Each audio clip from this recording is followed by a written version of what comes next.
Hello friends, आप देख रहे हैं आपका चैनल शेयर बाजार विद आयुष। और दोस्तों बात करेंगे आज के बाजार के ऊपर और जो तेज़ी हुई उसके ऊपर। तो दोस्तों आज था 4 जनवरी एंड डेफिनेटली 4 जनवरी को मार्केट्स ने तेज़ी दिखाई। बाजार में जो लगातार एक हमको लूजिंग स्ट्रीक देखने को मिल रही थी, आज वो लूजिंग स्ट्रीक विनिंग स्ट्रीक में तब्दील होती हुई देखने को मिली। और हम कह सकते हैं साल का पहला दिन आपको देखने को मिलेगा जब बाजार हरे निशान में आपको जाकर बंद हुआ है। तो नो डाउट बाजार में आज एक बढ़िया तेज़ी देखने को मिली। एंड ओवरऑल हम ये कह सकते हैं कि जो आज पूरे ओवरऑल मार्केट्स में जो मूव देखने को मिला वो काफ़ी ज़्यादा शानदार था, इसमें कोई दोहराई नहीं है। आज दोस्तों निफ्टी ओपन होता है 21,605 पे, 21,685.65 तक का दोस्तों निफ्टी ने आज हाई लगाया और 21,564 का लो लगाया। तो अगर आज आप ओवरऑल बाजार को देखेंगे तो ऐसा नहीं कि बहुत बड़े रेंज में ट्रेडिंग हुई है, बट जिस भी रेंज में हुई है बाजार ने अपने गेंस को होल्ड करके रखा, ये सबसे इंपॉर्टेंट बात है। एंड जो लगातार दोस्तों बाजार नीचे जा रहा था, आज हम कह सकते हैं कि बाजार फिर से आपको बाउंस बैक करता हुआ देखने को मिला है। अब यही देखना है कि यहाँ कितना और ऊपर बाजार यहाँ से जाता हुआ देखने को मिलेगा। वहीं अगर मैं बाकी की बात करता हूँ, भले वो सेंसेक्स हो, तो सेंसेक्स के अंदर भी दोस्तों ऑलमोस्ट 0.69% की आपको तेजी देखने को मिली। सेंसेक्स का अगर आज का ओपन की बात करता हूं तो सेंसेक्स का ओपन है ऑलमोस्ट 71,678 का, 71,954.79 का आज का हाई था, 71,546 का आज का लो था, एंड 71,847 पे आज सेंसेक्स का बंद हमको देखने को मिला है। तो सेंसेक्स में भी अगर देखा जाए तो कोई बहुत बड़ी रेंज नहीं है, सेंसेक्स ने भी आज डेफिनेटली गेंस होल्ड किया, क्योंकि ऑब्वियसली बात है निफ्टी में तेजी देखने को मिली, तो सेंसेक्स के अंदर भी तेजी हमको देखने को मिली है।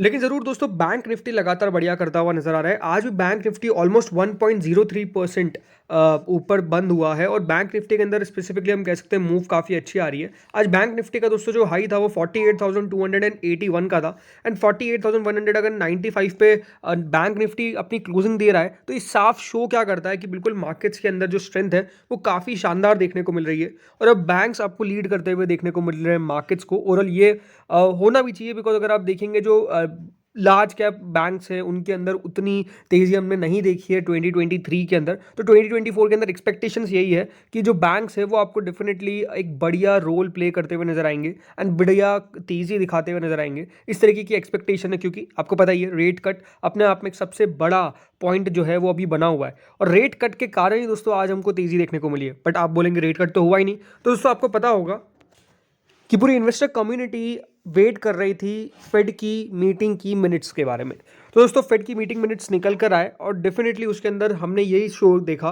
कि अब फेड भी मान के चल रहा है कि इन्फ्लेशन इतना ज़्यादा नहीं है। Fed minutes side lower inflation risk, concerns about overly restrictive policy. ज़रूर कंसर्न्स कुछ बातों पर आया है, लेकिन हमारे लिए जो इंपॉर्टेंट चीज़ है वो देखने वाली थी इन्फ्लेशन। तो उसके ऊपर अब मान के चल रहा है फेड कि जो इन्फ्लेशन के रिस्क है वो उतने ज़्यादा देखने को नहीं मिलेंगे। और आप सब समझ में आना चाहिए आपको कि अगर दोस्तों फेड कह रहा है कि इन्फ्लेशन का रिस्क इतना नहीं है, तो फेड अब आपको इंटरेस्ट रेट्स को भी घटाते हुए देखने को मिलेगा। अब कितनी इंटरेस्ट रेट घटेगी वो हमने कल भी कहा था, वो अपने आप पे डिपेंड करता है कि देखिए एक इंटरेस्ट रेट घटाने के बाद कितना आपको चेंज देखने को मिलता है पूरी इकोनॉमी के अंदर, राइट। तो अगर उससे बहुत अच्छा चेंज देखने को मिला तो लगातार देखिए फेड रेट्स कट करता रहेगा। लेकिन अगर उसको लगता है कि नहीं अब बस एक पोजीशन पे आने के बाद रेट्स कट नहीं करनी है, तो फिर फेड हो सकता है कि रेट उसके बाद कट ना भी करे। लेकिन हाँ, अभी तो शुरुआत होगी फेड की रेट कट करने की, एंड वो डेफिनेटली चलती जाएगी। एटलीस्ट हम मान के चलते हैं 3-4 रेट कट तो होगी इस साल, इस तरह की पूरी एक्सपेक्टेशंस है। बट अगेन अब कौन सी देखिए इंपॉर्टेंट बातें हैं जो यहाँ पर फेड चेयरमैन जेरोमी पोवेल की तरफ से कही गई है, ब्रॉड बेस्ड जो कंक्लूजन है वो आपको मैं बताने की कोशिश करता हूँ। सो देखिए मिनट्स बेसिकली मीटिंग के ही निकल कर आते हैं, राइट। तो उसका मतलब ये नहीं है कि बहुत आपको बड़ा वहाँ पर क्लू मिलता हुआ नजर आया है कि फेड कितनी रेट घटाएगा। लेकिन हाँ ज़रूर हम एक्सपेक्टेशंस पे चलते हैं, राइट। तो एक्सपेक्टेशंस क्या है? एक्सपेक्टेशंस यही है कि फेड की तरफ से आने वाले समय के अंदर रेट कट करी जाएगी। उसके पीछे का रीज़न है दोस्तों, क्योंकि यहाँ पर आप देख सकते हैं कि जो इन्फ्लेशन की बात है, inflation is under control and growing concern किस पर है? ओवरली रिस्ट्रिक्टिव मॉनेटरी पॉलिसी पे। तो ये दोस्तों थोड़ा सा इकोनॉमी को पॉज कर सकता है, इस तरह की बात निकल के आई है। तो ओवरऑल बताने वाली बात हमारे लिए तो यही है कि बिल्कुल अब फेड जो है वो जो worst breakout of inflation in the last years है उससे लड़ रहा है, और इसीलिए अब फेड की तरफ से हो सकता है कि यहाँ पर आपको फेड जो रेट्स है वो कट किए जाए। देखिए रेट्स कट करने के पीछे सबसे बड़ा रीज़न क्या है आप सबको पता होना चाहिए, इलेक्शंस। हमारे इंडिया में भी इलेक्शंस होने वाले हैं, एंड डेफिनेटली दोस्तों अमेरिका के अंदर भी इलेक्शंस होने वाले हैं। इस साल काफ़ी कंट्रीज़ के अंदर इलेक्शंस होने वाले हैं। तो इलेक्शंस दोस्तों जब भी होते हैं तो याद रखिए कोई भी गवर्नमेंट अगर अपने वोटर्स के पास जाएगी तो किस बेसिस पे जाएगी, यही ना कि हाँ हमने तो महंगाई को अंडर कंट्रोल करके रख रखा है, हमने ये करके रख रखा है। लेकिन सबसे इंपॉर्टेंट क्या होता है कि अगर रेट ज़्यादा रहेंगे, राइट, आपको इंटरेस्ट रेट ज़्यादा चुकाना पड़ रहा है, तो बिल्कुल थोड़े से वोटर्स नाराज़ हो जाते हैं। स्पेसिफिकली मैं बात कर रहा हूँ अमेरिका की, हमारे इंडिया में थोड़ा सिस्टम अलग चलता है, बट अमेरिका के अंदर स्पेसिफिकली इकोनॉमी पे काफ़ी ज़्यादा फोकस करते हैं सारे वहाँ के जो भी देखिए पार्टिसिपेंट्स हैं, मतलब वोटर्स स्पेसिफिकली, क्योंकि याद रखिएगा अमेरिका में आप सबको पता होना चाहिए ऑलमोस्ट 59% या 58% जो संख्या है वहाँ की वो इन्वेस्ट करती है शेयर बाजार के अंदर। हमारे यहाँ पर इतने शेयर बाजार में इन्वेस्टमेंट नहीं करते हैं। अभी कितने डीमैट है, अराउंड 8-9 करोड़ में से मेजरली मैं मान के चलता हूँ 3-4 करोड़ ही ऐसे डीमैट होंगे जो लगातार इन्वेस्टमेंट कर रहे हैं, और हो सकता है कि इससे वैल्यू कम हो, बाकी के जो भी डीमैट है वो सिर्फ आईपीओ इन सब के लिए आते हैं। तो जहाँ पे भी देखिए इकोनॉमी पे बहुत ज़्यादा लोगों का ध्यान रहेगा, वहाँ पे सब देखना यही चाहेंगे कि हाँ किस तरीके से उस सरकार ने पिछले 5 साल में काम किया है, उसके बेसिस पे जाकर उनको वोट देंगे। तो यही देखिए, अब अगर उनको जाना है वापस से तो बिल्कुल कुछ ना कुछ तो करना पड़ेगा। तो इसलिए सबसे इंपॉर्टेंट बात क्या है कि इलेक्शन से पहले रेट कट आपको देखने को मिलेगी, और मुझे लगता है कि एग्रेसिवली देखने को मिलेगी। भले ही कोई कुछ भी कहे, देखिए गवर्नमेंट के इशारों पे चलना पड़ता है, ये इंपॉर्टेंट है। अब जब भी देखिए तेजी होती है तो कुछ ना कुछ तो एक्सपर्ट्स का यहाँ पर व्यू निकल के आता है। तो यहाँ पर भी अगर आप ओवरऑल देखेंगे at this time of consolidation, market experts यही मानते हैं ट्रेडर्स को, sell on every rise and buy on every decline. इस तरीके की आपको अभी जो है बेसिकली अपनी पोजीशन बना के रखनी चाहिए, अपनी स्ट्रैटेजी बना कर रखनी चाहिए। As India's fundamentals remain strong against emerging as well as developed market peers, तो इम्पॉर्टेंट हमारा बाजार बढ़ने का भी है, यही है कि डेफिनेटली फंडामेंटल्स काफ़ी मजबूत आपको देखने को मिल रहे हैं। एंड अब ये बात ध्यान रखिए, अर्निंग सीजन स्टार्ट हो चुका है, मतलब स्टार्ट होता हुआ नजर आएगा from next week, and earnings निकल कर आएगी मेजर कंपनीज की, जो मेरे हिसाब से बाजार की आने वाली तेज़ी को डिफाइन नो डाउट करेगी। क्योंकि याद रखिए इस महीने इंपॉर्टेंट रहेगा अर्निंग्स।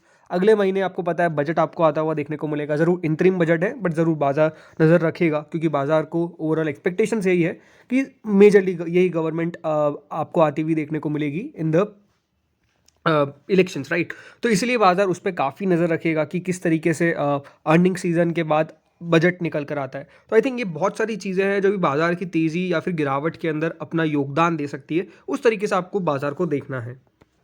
सिर्फ अभी दोस्तों एक ही चिंता की बात है, वो है एफआईएस की लॉन्ग पोजीशन, बिकॉज एफआईएस की जो लॉन्ग पोजीशन है वो लगातार इंक्रीज होती हुई देखने को मिली, और ऑलमोस्ट 70% अभी आपको एफआईएस की लॉन्ग पोजीशन देखने को मिलेगी, जो पहले कितनी थी 36%। अब जिनको नहीं पता एफआईएस की लॉन्ग पोजीशन क्या होता है, इसका मतलब ये है कि एफआईएस ने इतनी खरीदारी कर रखी है, 70% तक खरीदारी कर रखी है। तो जब भी दोस्तों एफआईएस ज़्यादा हो जाती है तो एक्सपेक्टेशंस क्या होती है कि आने वाले समय में कभी भी एफआईएस जो है वो अपना माल बेचना शुरू कर सकते हैं, राइट। तो जब एफआईएस दोस्तों बाजार में बिकवाली करते हैं तो ऑब्वियस सी बात है बाजार के अंदर आपको उसका रिएक्शन देखने को मिलता है, और बहुत बार देखिए गिरावट काफ़ी तेज़ी से होती है। तो एफआईएस की लॉन्ग पोजीशन ज़रूर देखिए घटेगी, और इस बात को आपको समझना पड़ेगा, बिकॉज जब एफआईएस की ज़्यादा लॉन्ग पोजीशन रहती है तो बिल्कुल देखिए बाजार में गिरावट आने की संभावना ज़्यादा रहती है, क्योंकि एफआईएस फिर अपनी मुनाफा वसूली जब करते हैं तो ऑब्वियसली बात है दोस्तों शेयर बाजार में, मतलब हमारे बाजार में गिरावट देखने को मिलती है। तो ये देखना है कि हाँ एफआईएस किस तरीके से अपनी पोजीशन को अभी कट आउट करते हैं। अभी तो देखने को ये मिल रहा है ज़्यादातर की खरीदारी हो रही है, बट हाँ लॉन्ग पोजीशन को कम करना अपने आप में इवेंचुअली करना पड़ेगा। तो लेट्स सी होता क्या है। बाकी फ्रेंड जिस तरीके से निफ्टी ने तेज़ी दिखाई है अभी, ज़्यादातर ये लगता है कि हाँ यहाँ से तेज़ी अभी कंटिन्यू होनी चाहिए। आज अमेरिका का सेशन देखा जाएगा किस तरीके का अमेरिका का सेशन आपको देखने को मिलेगा, राइट। तो ओवरऑल बाजार के लिए देखिए सिंपल सी बात है, रेजिस्टेंस क्या है 21,834 का। 21,834 का एक इंपॉर्टेंट लेवल है, जो बाजार क्रॉस कर देगा तो बिल्कुल यहाँ से और फ्रेश हमको तेज़ी देखने को मिलेगी। बेसिकली जो उसका ऑल टाइम हाई है 52 वीक हाई है। बाकी बाजार ज़रूर दोस्तों वहाँ से थोड़ा सा तेज़ी से नीचे आए थे, तो लेट्स सी होता क्या है कि 21,700 के पार क्या कल निफ्टी निकल पाता है कि नहीं निकल पाता है, ये देखने वाली बात होगी, और क्लोजिंग देखना काफ़ी दिलचस्प होगा। बाकी अगेन सिंपल बात है दोस्तों, अच्छी कंपनी में पैसा डाल के रखिए, इन्वेस्टेड रहिए, अपनी अच्छी कंपनीज को पकड़ के रखिए, बस इसमें कोई प्रॉब्लम नहीं है। एज सच मार्केट्स में कोई अभी दिक्कत नज़र नहीं आ रही है। तो फ्रेंड्स इस वीडियो में इतना ही था, होपफुली आपको वीडियो बढ़िया लगा होगा। अगर अच्छा लगा तो लाइक ज़रूर करना, चैनल से पहली बार जुड़े हो सब्सक्राइब